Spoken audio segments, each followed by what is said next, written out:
한밤의 택시기사 살인사건. 서울 외곽 새벽 1시. 비가 내리는 도로 위 차창에 맺힌 빗방울은 도심의 불빛을 흐리게 했다.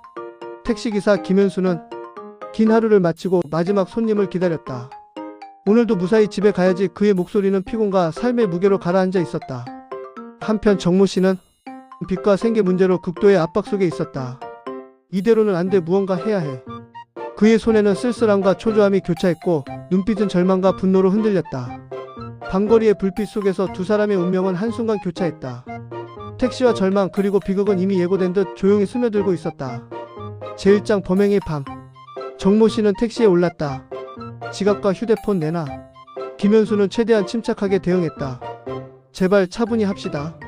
무슨 일이 있든. 그러나 절망에 잠긴 정모 씨는 흉기를 꺼냈다. 순간의 선택이 현실이 되었고 김현수는 피를 흘리며 차 안바닥에 쓰러졌다. 차 안은 비와 피로 혼합된 냉기와 공포로 가득 찼다.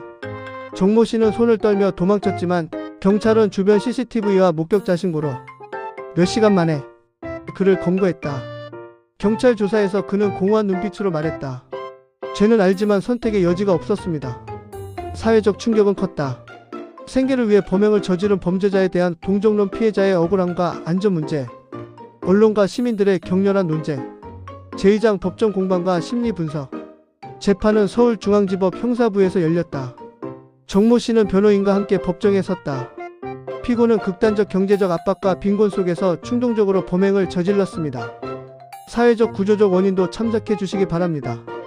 검찰 측은 단호했다.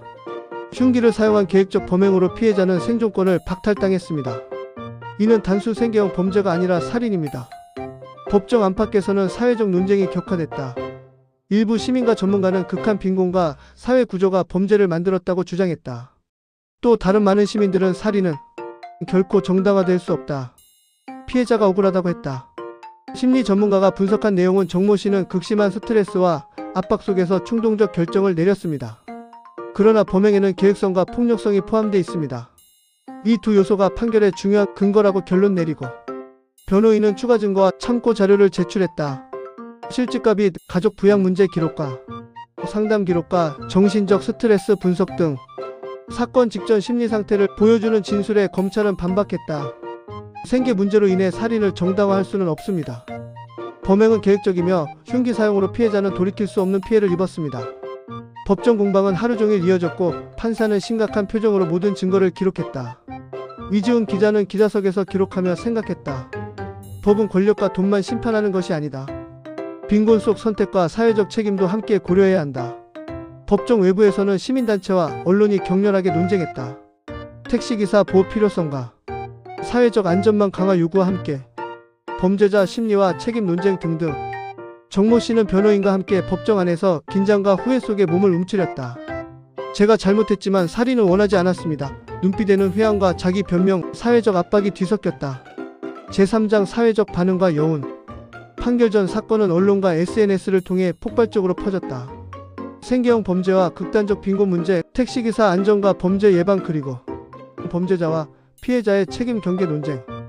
판결일 법정은 숨죽인 긴장 속에 가득 찼다. 피고는 계획적 범행으로 피해자에게 극심한 피해를 입혔음이 인정됩니다. 그러나 피고의 경제적 상황과 심리 상태도 일부 참작됩니다. 결과는 유기징역과 일부 감경, 사회봉사 명령 병행. 사회적 반응은 엇갈렸다. 법이 피해자를 충분히 보호했다는 해석과 반대로 해석하여 사회 구조적 문제를 간과했다는 주장이 격돌했다. 법정 밖 시민과 언론은 논쟁을 이어갔다. 생계형 범죄에 대한 동정론과 비판 그리고 범죄자 책임과 사회적 예방, 피해자 보호와 안전망 요구 등등. 이지훈 기자는 취재를 마치고 메모했다. 범죄자도 사회적 피해자일 수 있다. 그러나 피해자가 존재하는 한 정의는 무겁다.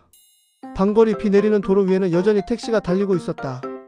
김현수와 같은 피해자가 다시는 생기지 않기를 그리고 정모 씨와 같은 절망은 사회적 안전망 속에서 예방되기를 이지훈은 속으로 다짐했다. 법은 단순 심판이 아니라 사회적 균형을 잡는 도구여야 한다.